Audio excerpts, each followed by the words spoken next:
Bonjour, dans cette vidéo je vais vous montrer l'installation des feux arrière Eagle Eye Ancho. Dans un premier temps, voici la présentation des feux d'origine. Donc voilà, clignotant droit, clignotant gauche, feu de position, warning, feu anti-brouillard, feu stop, feu de recul. Voilà, on va passer maintenant à l'installation. Dans un premier temps, il faut déclipser les panneaux latéraux du coffre. Donc pour ça, il faut glisser un petit outil plastique juste à la jonction des deux panneaux latéraux. Et puis ensuite avancer progressivement pour déclipser les agrafes. Il ne faut pas hésiter à tirer pour que ça vienne. Ensuite, on enlève ce cache à l'arrière. Donc là, j'ai pas pu filmer parce qu'il fallait les deux mains pour tirer dessus, mais voilà, il suffit de tirer une extrémité et il vient.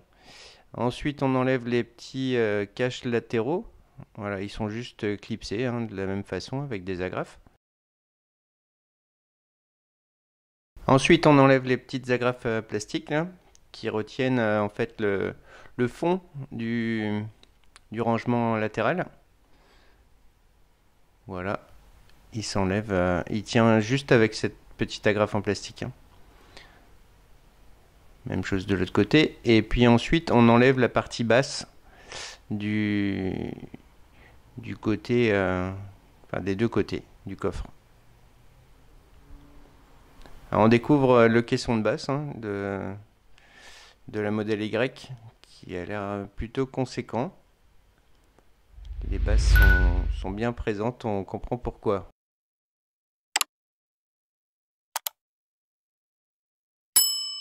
On aperçoit ici le connecteur du feu arrière droit. Il faut enlever les deux écrous qu'on distingue là. Ensuite, on enlève la garniture supérieure. Donc pareil, elle est clipsée. Donc il ne faut pas hésiter à tirer fort des fois pour déclipser. Voilà, mais ça finit par venir. Un petit peu délicat comme opération. Alors la partie avant est maintenue par le ciel de toit. Donc il faut être très délicat pour l'enlever. Voilà, elle est maintenue dans ce petit recoin là, ce petit creux. Ensuite, on enlève ce petit cache plastique sur le dessus des feux. Il est juste enfoncé dessus. Il n'est pas vissé comme sur le modèle 3. Il faut ensuite démonter les garnitures côté haillon. Donc c'est pareil, on commence par un bout. On y va progressivement. L'autre côté.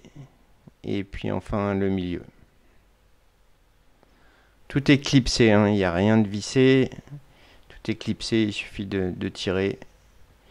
Et ça vient. Voici ce que ça donne une fois le cache supérieur enlevé.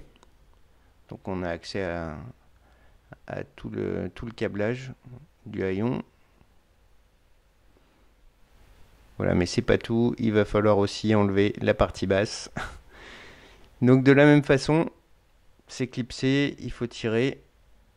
Voilà, ne pas oublier de déconnecter le bouton de fermeture du coffre.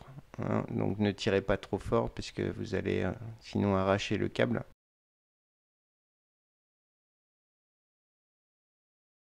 Et le connecteur, donc le connecteur, voilà, il sort, il suffit de tirer sur la petite languette rouge pour déverrouiller et puis ensuite le connecteur vient tout seul. Voilà, après avoir enlevé les deux écrous derrière, il faut tirer sur la partie extérieure du phare parce qu'il y a les deux tétons là qui sont donc pris dans du caoutchouc. Donc voici les deux écrous qu'il fallait enlever. C'est la même chose donc côté droit. Donc une clé de 10. On enlève les deux écrous. Puis le connecteur. Donc on tire sur la languette rouge pour déverrouiller. Puis ensuite sur le connecteur.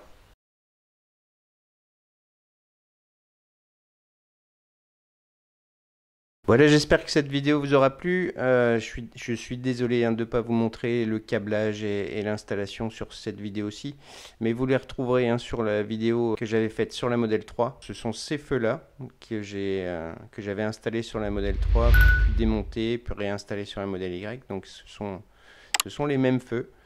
Donc vous aurez toutes les explications d'installation et de câblage sur la vidéo en fiche en haut à droite. Pour ce qui est des garnitures latérales du coffre et du haillon, il suffit de refaire exactement l'opération inverse du démontage, voilà, pour les remettre en place. Je vous remercie d'avoir regardé cette vidéo. Je vous mets le lien pour les feux dans la description. Si vous avez des questions, n'hésitez pas dans les commentaires. Et je vous dis à très bientôt pour une autre vidéo.